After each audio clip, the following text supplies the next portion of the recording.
नमस्कार, आप देख रहे हैं बिहार न्यूज और मैं हूं आपके साथ दिव्या सिंह। बढ़ते हैं खबरों की ओर। बाढ़ के पानी में डूबी बच्ची के शव को काफी जद्दोजहद के बाद एनडीआरएफ की टीम ने बरामद कर लिया है। दरअसल बलिया थाना क्षेत्र के शादीपुर वार्ड नंबर 2 निवासी मुस्कान कुमारी बाढ़ में घर डूब जाने की वजह से परिजनों के साथ सुरक्षित स्थान पर ऊपरी इलाके में आ गई थी। जैसे ही गंगा के जलस्तर में गिरावट आई, परिजन के साथ वापस अपने घर जा रही थी। इसी दौरान सड़क किनारे उसका पैर फिसल गया और सड़क किनारे बाढ़ के गहरे पानी में चली गई, जिससे डूबकर उसकी मौत हो गई। वहीं कई घंटों की खोजबीन के बाद एनडीआरएफ की टीम ने मुस्कान का शव बरामद कर लिया है। ये बाढ़ जो हमारे यहाँ आई थी, इस बाढ़ में वो लोग आ गए थे इधर रिश्तेदार के यहाँ। अब गंगा का जलस्तर जब घटने लगा तो सब अपने गांव की ओर लोग लौटने लगे हैं।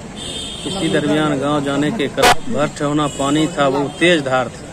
उसी में उस बच्ची का पैर फिसल गया और गहरा पानी में चला गया। बात बेगूसराय की कर लेते हैं, जहां जापानी इंसेफेलाइटिस टीकाकरण अभियान की शुरुआत पूरे जिले में की गई। सदर प्रखंड के मोहनपुर मध्य विद्यालय में इस टीकाकरण की शुरुआत डीएम अरविंद कुमार वर्मा ने की।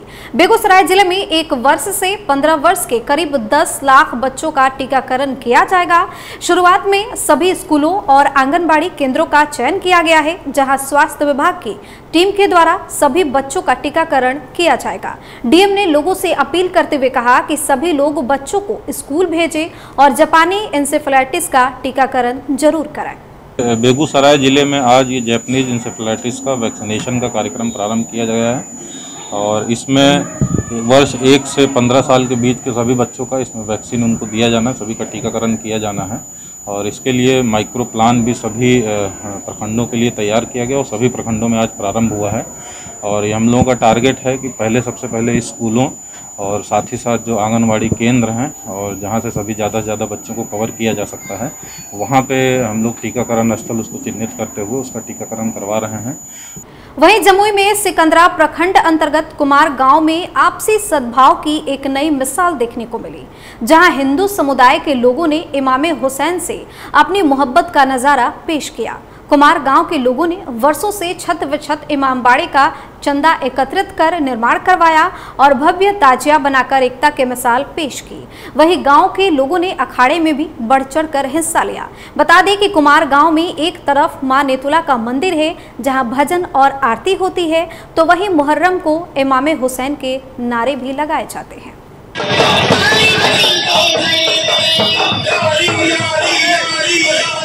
जमुई जिला के सिकंदरा प्रखंड के कुमार गांव में जहां पे प्रसिद्ध मां नेतुला का मंदिर है, एक तरफ भजन और आरती होती है तो दूसरी तरफ हसन हुसैन के नारे लगाते हैं। मैं आपको बता दूं कि जिस प्रकार से सोशल मीडिया पर एक वीडियो वायरल हो रहा है, राजो दाका जो कि यहाँ पे हमारे साथ मौजूद है, करीब 75 साल के और लगभग 62 से 65 किलो वजन का इन्होंने जो लकड़ी का गट्टा तिनकों की तरह फेरा है, आज उनके सामने हम मौजूद हैं। आइए हम जानते हैं कि आखिर वो मुहर्रम कब से मना रहे हैं।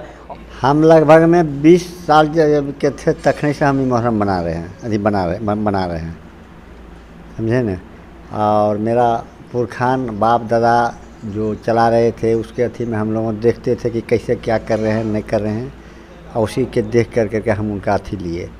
उस दिन मुहर्रम की 10वीं तारीख थी, आपने लगभग काफ़ी वज़न का था, वो लगभग 65 से 70 किलो वज़न का होगा, आपने तिनकों की तरह फेरा है, कैसे? जी हम अपना उठा करके पहले पीठ पर ले लिए और ले करके छाती के बल पर उठा करके चारियों कोना से घुरा करके फिर पीठ पर ले गए, पीठ पर से फिर आगू लाए, आगू से फिर पीठ पर ले गए। 6-7 बार हम उठा को चारियों पट्टी नचा दिए। इससे पहले भी कभी आपने लाठी फेरा है? जी, लाठी हम सब दिन खेले हैं। जब मुहर्रम यहाँ बना है, दहा बना है, तब हम लाठी खेले। कितना उम्र होता होगा आपका? हमको लगभग 70-75 के लगभग में हो रहा है। जिस लकड़ी को आपने उठाया उसका वजन कितना था? लगभग में 65 किलो।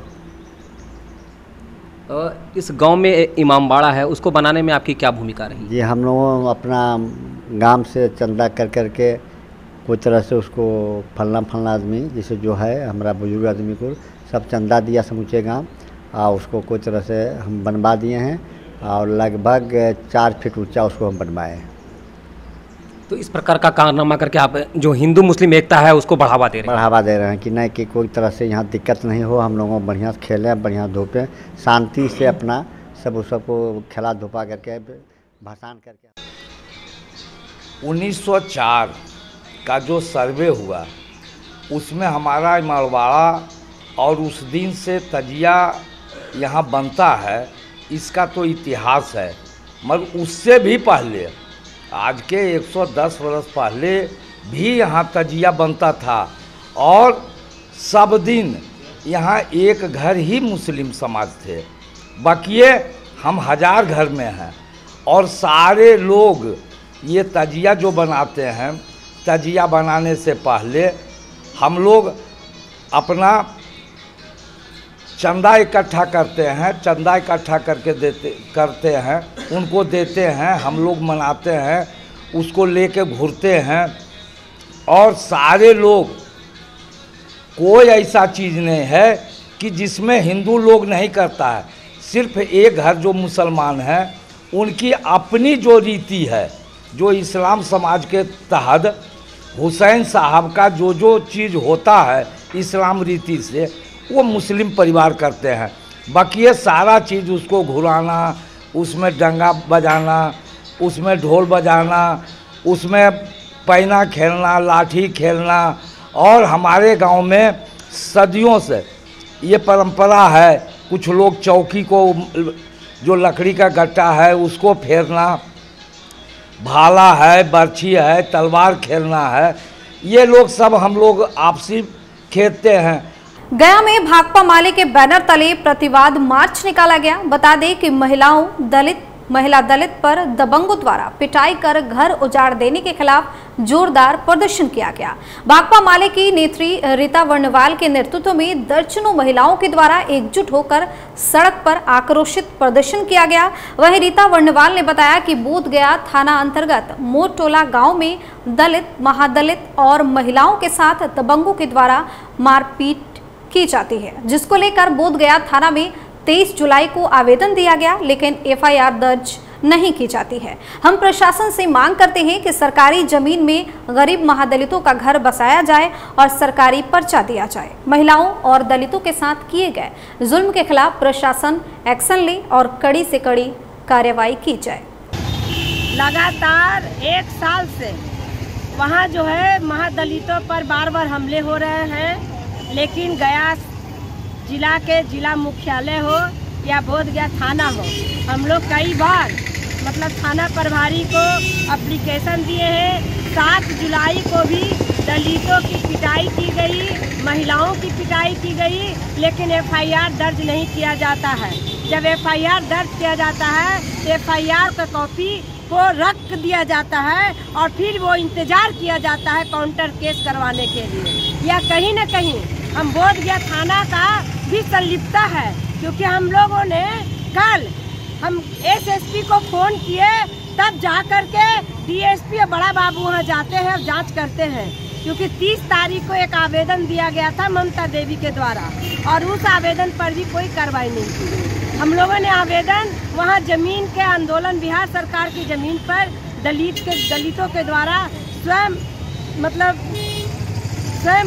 अपनी पहलकदमी से गरीबों ने 100 लोगों ने बचे थे, लेकिन उन्हें 1 महीना के अंदर दबंगों के द्वारा उजाड़ दिया गया। 7 जुलाई को हम लोगों ने दरखास्त डीएम को भी दिया, हम लोगों ने दरखास्त सीओ को भी दिया, हम लोगों ने दरखास्त थाना प्रभारी को भी दिया, लेकिन कहीं कोई सुनवाई नहीं हुई। और अब बात सहरसा की कर लेते हैं। सहरसा मधेपुरा लोकसभा क्षेत्र के सांसद दिनेश चंद्र यादव और मंदिर न्यास समिति के अध्यक्ष डॉक्टर अरुण कुमार ने संयुक्त रूप से खुदाई में मिली 2 अति प्राचीन मूर्तियों को मंदिर परिसर में बनाए गए संग्रहालय में स्थापित किया। बता दें कि पिछले महीने मंदिर नव निर्माण के लिए नींव खुदाई के दौरान 2 अति प्राचीन मूर्तियां मिली, जो क्षेत्र में चर्चा का विषय बना हुआ था। सांसद ने कहा कि मंदिर बाबा मटेश्वरनाथ से प्रसिद्ध था, लेकिन अब अति प्राचीन मूर्तियां मिलने से और भी ज्यादा प्रसिद्ध हो गया। यह तो रेड़े कहीं कहीं मिलता है, देश में भी 2-3 जगह सूर्य भगवान का मंदिर है जहाँ पूजा पाठ होता है। यह तो अद्भुत बात है कि यहाँ भी सूर्य भगवान का मूर्ति निकला। इसका मतलब कि पौराणिक समय में भी यहाँ यह मंदिर स्थापित होगा और खुदाई में यह मूर्ति मिल गया है।